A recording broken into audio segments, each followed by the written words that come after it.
Profeta, livro do profeta Ageu, capítulo 1. Queridos, eu não sei se eu acredito que aqui ninguém tenha passado por uma situação semelhante. Mas deve ser muito ruim você sofrer um sequestro relâmpago, um sequestro, ficar dias longe de casa. E quando você volta, deve ser aquela expressão de gratidão, de querer abraçar todo mundo, de dar valor à vida, dar valor a cada segundo. Eu já passei por assalto. Uma vez, eu e meus primos, eu, o Márcio e o Deda, nós acabamos parando numa represa de Itaquaquecetuba. Os ladrões levaram a gente até lá, do centro da cidade até lá. Mas foi ali, momentâneo, 3 horas do dia, não foi um período gigantesco. Eu imagino o nível de gratidão de uma pessoa que passa longe do seu lar, longe da sua família, longe de casa, o retorno, o valor à vida que essa pessoa deve dar. E nós vamos ler nesse texto aqui uma situação semelhante e olhar para esse texto tentando aplicar a nossa realidade. Porque às vezes a gente passa por períodos mais ou menos semelhantes e a gente acaba não dando valor ao nosso dia a dia. Então vamos ler essa passagem. No primeiro dia do 6º mês, do 2º ano do reinado de Dário, a palavra do Senhor veio por meio do profeta Ageu, ao governador de Judá, Zorobabel, filho de Salatiel, e ao sumo sacerdote Josué, filho de Joazadaque, dizendo: assim diz o Senhor dos Exércitos, este povo afirma, ainda não chegou o tempo de reconstruir a casa do Senhor. Por isso a palavra do Senhor veio novamente por meio do profeta Ageu. Acaso é tempo de vocês morarem em casa de fino acabamento, enquanto a minha casa continua destruída? Agora, assim diz o Senhor dos Exércitos, vejam aonde os seus caminhos os levaram. Vocês têm plantado muito e colhido pouco. Vocês comem, mas não se fartam. Bebem, mas não se satisfazem. Vestem-se, mas não se aquecem. Aquele que recebe salário, recebe-o para colocá-lo numa bolsa furada. Assim diz o Senhor dos Exércitos, vejam aonde os seus caminhos os levaram. Subam ao monte para trazer madeira, construam um templo para que eu me alegre nele e nele seja glorificado. Vocês esperavam muito, mas eis que veio pouco. E o que vocês trouxeram para casa eu dissipei como um sopro. E por que fiz? Pergunta o Senhor dos Exércitos. Por causa do meu templo, que ainda está destruído, enquanto cada um de vocês se ocupa com a sua própria casa. Por isso, por causa de vocês, o céu reteve o orvalho e a terra deixou de dar o seu fruto. Nos campos e nos montes provoquei uma seca que atingiu o trigo, o vinho, o azeite e tudo o mais que a terra produz. E também aos homens e o gado. O trabalho das mãos de vocês, foi prejudicado. Zorobabel, filho de Salatiel, sumo sacerdote, Josué, filho de Josadaque, e todo o restante do povo obedeceram à voz do Senhor, o seu Deus, por causa das palavras do profeta Ageu, a quem o Senhor, o seu Deus, enviara, e o povo temeu o Senhor. Então, o mensageiro do Senhor trouxe essa mensagem do Senhor para o povo. Eu estou com vocês, declara o Senhor. Assim o Senhor encorajou o governador de Judá, Zorobabel, e o sumo sacerdote Josué, e todo o restante do povo. E eles começaram a trabalhar no templo do Senhor, o seu Deus, no 24º dia do 6º mês, do 2º ano do reinado de Dário. Baixe sua cabeça novamente. Pai, nós sabemos que o Senhor se faz presente no nosso meio e que o Teu Espírito possa falar a cada coração, Deus. Em nome de Jesus. Amém. Queridos, qual que é o contexto aqui? Israel está voltando do exílio babilônico. Para quem não se lembra, qual que é quem são os líderes desse retorno? Esdras e Neemias.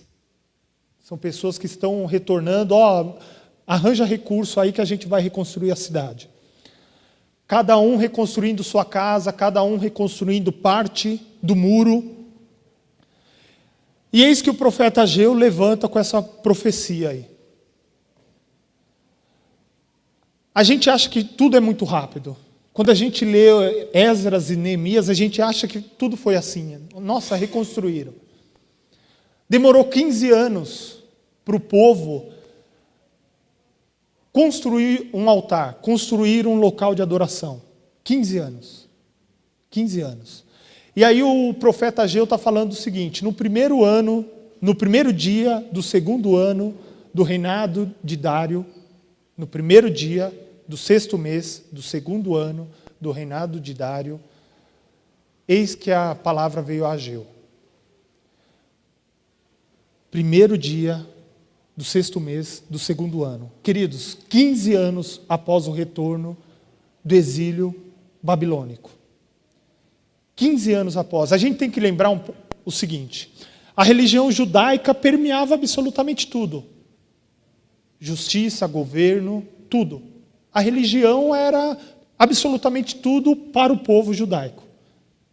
Então tudo girava em torno da religião. As datas festivas, absolutamente tudo girava em torno disso. Imagina você retornar de um sequestro. Aquela gratidão imensa, aquele desejo de valorizar a vida. E aí depois de 15 anos, você ainda não ergueu um altar de gratidão, você ainda não agradeceu a Deus por aquilo que Deus fez por você. O povo aqui estava perdendo a oportunidade de agradecer a Deus. Eles estavam envolvidos no próprio interesse. Cada um construindo, cada um enfeitando a sua casa de diversas maneiras. E aí o profeta Ageu diz o seguinte, versículo 2: assim diz o Senhor dos Exércitos, este povo afirma, ainda não chegou o tempo de reconstruir a casa do Senhor. Sabe aquela pessoa que protela algo em relação à obra do Senhor? Nunca chegou o tempo de reconstruir o altar, nunca chegou o tempo de retomar um ministério, nunca chegou o tempo de assumir uma posição de líder no lar, nunca assumiu o tempo. Sabe aquela pessoa que sempre protela? Sempre dá uma desculpa. Ai, agora eu estou muito desmotivado. Ai, aconteceu alguma coisa esse ano. Sempre vai acontecer alguma coisa. E ela sempre vai protelar, assumir uma postura. E o povo aqui estava protelando há 15 anos. Este povo afirma, ainda não chegou o tempo de reconstruir a casa do Senhor. Lembrando que a religião judaica era tudo que o povo tinha. Imagina a gratidão do povo de voltar do exílio. Imagina você ficar numa terra onde você não fala a língua, onde você é um escravo, onde você, a sua família, o seu povo, é o mais baixo escalão da sociedade. Alguns se sobressaem, mas a maioria deles é baixo escalão, tratado como um animal. E aí você volta para sua casa e não agradece a Deus. 15 anos se passam e a religião judaica, o símbolo da presença de Deus no meio do povo ainda não havia sido erguido, porque o povo estava envolvido no seu próprio interesse. E queridos, não é diferente nos nossos dias hoje. Tem gente que protela absolutamente tudo. Ainda não é tempo. A igreja não está do jeito como eu queria ainda. Eu não me sinto parte da igreja. Eu, às vezes, me pego com os meus dilemas e com as minhas desculpas. Também.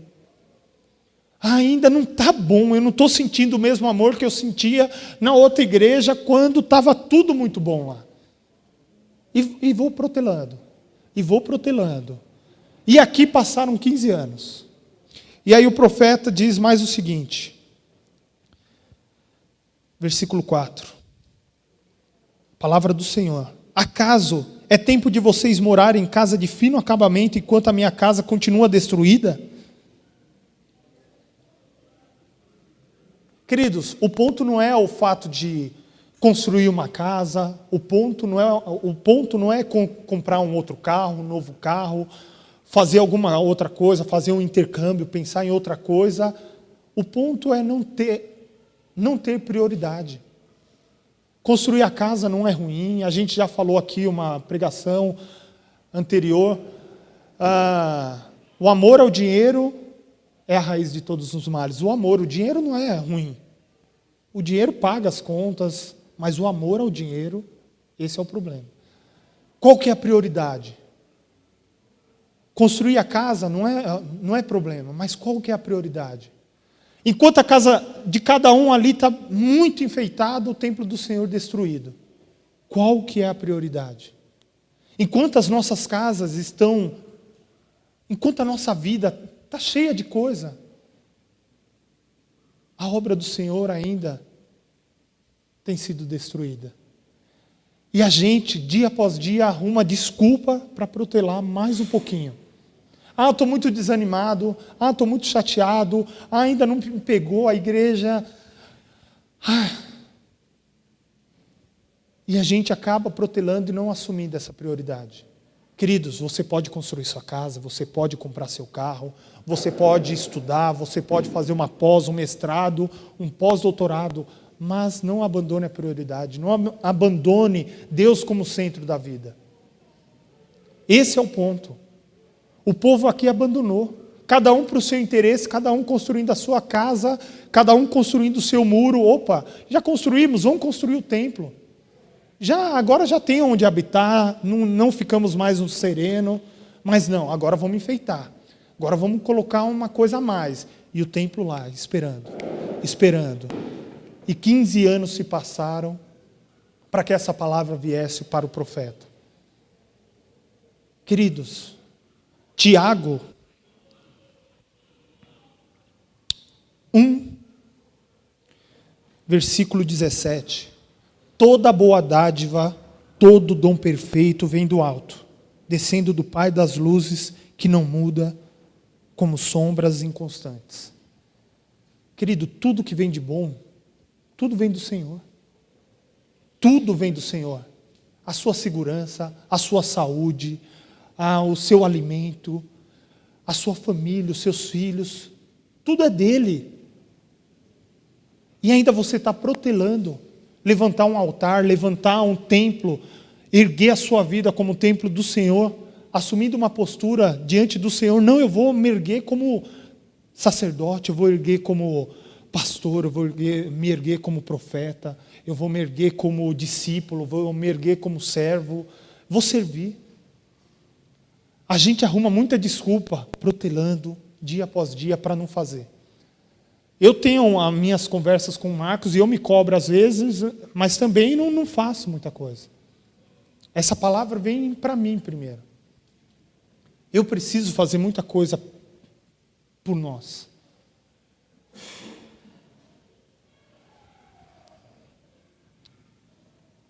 E aí, queridos, a gente acha que a gente vai acrescentar alguma coisa. Olha o que o texto diz. Agora, assim diz o Senhor dos Exércitos. Vejam onde os caminhos de vocês levaram. Vocês têm plantado muito e colhido pouco. Vocês comem, mas não se fartam. Bebem, mas não se satisfazem. Vestem-se, mas não se aquecem. Aquele que recebe salário, recebe para colocá-lo numa bolsa furada.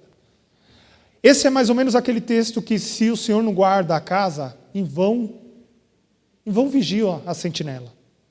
É a mesma coisa. E esse texto ainda no Novo Testamento é um outro.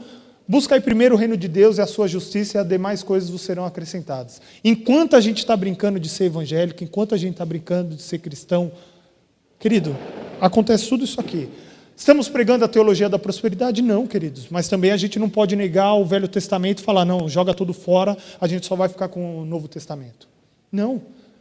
Busca aí primeiro o reino de Deus, a sua justiça, e as demais coisas serão acrescentadas. O que são as demais coisas? Eu não sei se é dinheiro para um, se é carro para outro, eu vou saber o que é. E eu não vou travar aqui Deus, você vai ser travado na minha caixinha de teologia, não. Ele pode fazer o que ele quiser.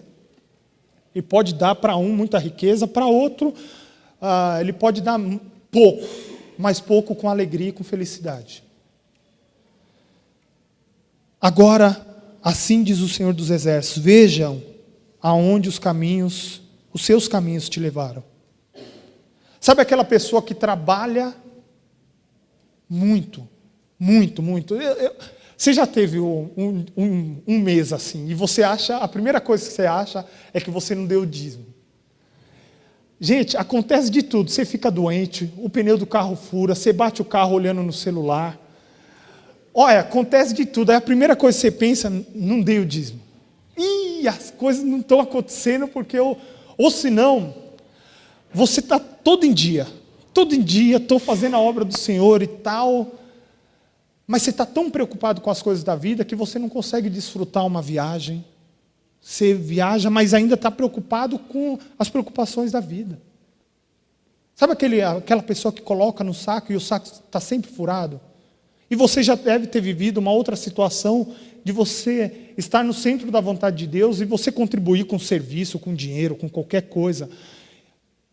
Eu estou muito cansado, meia hora de sono, descansa. Eu não tenho mais absolutamente nenhum dinheiro para nada. Quando você olha dentro da carteira, tem dinheiro sobrando. Não sei se você já viveu as duas experiências. Experiências que você acha, nossa, ai meu Deus, alguma coisa, o devorador está chegando na minha casa aqui, porque está muito perto, bicho. Está comendo tudo aqui, está vindo destruída. Pegou a lavoura toda, o gafanhoto, comeu tudo. Já tem outros momentos que você está no centro da vontade de Deus, que as coisas acontecem. Queridos, olhem, vejam os caminhos, os nossos caminhos. Examine o seu caminho. Às vezes a gente acha que, eu vou cuidar muito da minha vida. Vejam onde seus caminhos levaram. Vocês plantam muito. Vocês têm plantado muito, colhido pouco. Vocês comem, mas não se fartam. Bebem, mas não se satisfazem. Vestem-se, mas não se aquecem. Aquele que recebe salário, recebe-o para colocá-lo numa bolsa furada. Assim diz o Senhor dos Exércitos: vejam aonde os teus caminhos os levaram. Subam no monte para trazer a madeira. Construam um templo para que eu me alegre nele e nele seja glorificado. Vocês esperavam muito, mas eis que veio pouco. E o que vocês trouxeram para casa eu dissipei com um sopro. E por que fiz? Por causa do meu templo, que ainda está destruído enquanto cada um de vocês se ocupam com a sua própria casa, com a sua própria vida. Por isso, por causa de vocês, o céu reteve o orvalho e a terra deixou de dar o seu fruto. Nos campos e nos montes, provoquei uma seca que atingiu o trigo, o vinho, o azeite e tudo mais que a terra produz. E também os homens e o gado. O trabalho das mãos de vocês foi prejudicado. Zorobabel, filho de Salatiel, Josué, filho de Josadaque, e todo o restante do povo obedeceu à voz do Senhor, o seu Deus, por causa das palavras do profeta. Então Ageu, o mensageiro do Senhor, trouxe essa mensagem do Senhor para o povo: eu estou com vocês. Eu estou com vocês. Queridos, o Ariovaldo Ramos, ele dizia o seguinte: quem não sabe quanto tempo tem, muito ou pouco tempo tem. Quem não sabe quanto tempo tem, pode ser que tenha muito, pode ser que dê um piripaque agora e a vida acabe. E a gente tem protelado dia após dia a nossa tomada de postura. Postura como pai, como mãe, como mestre. Tem gente aqui que tem capacidade de ensinar. Tem gente aqui que tem capacidade de liderar. Tem gente aqui que tem capacidade de ministrar um louvor. Ou tem gente aqui que tem capacidade para servir. Abraçar aqueles que não são abraçados. Aqueles que outras pessoas têm nojo de abraçar. Segura. Tem gente aqui que tem capacidade 1000. E às vezes a gente nem sabe. No bastidor ali tem um ministério esperando você. E a gente tem protelado, eu estou com muito medo. Estou muito magoado com a igreja. Os irmãos só ajudam um grupinho. Arrumar desculpa, queridos. Você pode arrumar. Pode arrumar qualquer uma. Eles demoraram 15 anos para construir o altar de gratidão, para restabelecer a religião judaica. 15 anos. E aí o texto diz que no primeiro dia do 6º mês, do 2º ano do reinado de Dário, o profeta Ageu teve a palavra do Senhor. E ao final do texto, ele diz que no 24º dia do 6º mês, do 2º ano do reinado de Dário, o povo respondeu. Demorou 23 dias para o povo responder. Queridos, a sua resposta, quando vai ser, eu não sei. Eu sei que hoje o Senhor quer falar ao teu coração para não protelar mais. Vamos servir. Eu não sei aquilo que Deus tem falado ao seu coração durante esses dias, aonde você deve servir. Mas hoje, você que veio aqui, Ele quer que você o sirva. Para com bobeira, para com medo. Não se deixe paralisar por essas coisas. Primeiro passo, um passo por vez, é o início de uma caminhada. Um passo. Um passo é muito pouco, mas é o início. Dê o primeiro passo. Procure quem... vamos montar um grupo lá em casa. Eu vou montar, não é da igreja, não é oficial. Se um dia se tornar oficial, ok. Se não, não. Mas eu vou montar um grupo na minha casa lá, à noite a gente vai ler a Bíblia. Monte. Só que também não fique com milindre. Não veio ninguém. Filho, leia com a sua família. Leia com a sua família, ore com a sua família. Ninguém apoiou. Para com isso. Desculpa, a gente arruma de tudo que é jeito. O povo estava lá enfeitando a casa, umas versões apanelando. Como que é a sua versão aí? A sua eu sei que é... Outras dizem apaineladas, cheias de painéis de madeira. Apaineladas, cheias de painéis. E querido, enquanto isso, a obra do Senhor... Querido, não quero que você se dedique 100%. Construir sua casa não é mal nenhum. Construir sua casinha na praia não tem mal nenhum. O ponto é aonde está a sua prioridade. Aonde você tem colocado a sua prioridade. Se aquilo for 100% da tua atenção, aí está errado, querido. Essa casa na praia era melhor que ela não existisse. Ou sua casa. E acontece. O mesmo que aconteceu com o povo aqui no retorno do exílio, acontece com a gente hoje. Às vezes a nossa atenção fica num ponto da nossa vida e a prioridade, a oportunidade de servir a Deus se esvai, se perde. Queridos, usem o presente, o hoje, para servir ao Senhor. Da forma como Deus tem falado no teu coração, na tua igreja, no ministério qualquer, no ensino, no louvor, no serviço, no abraço. Use o seu tempo. Não protele mais. E cada um fazendo a sua parte, a igreja só tem a ganhar. O corpo de Cristo só tem a crescer. Faça a sua parte. Retome a sua caminhada. Que hoje a sua resposta possa ser positiva. O povo demorou 23 dias. Do 1º ao 24º. Que você possa responder hoje: Deus, eu de fato quero servir. Onde eu não sei. A gente se arruma aqui. A gente vê onde você pode servir bem.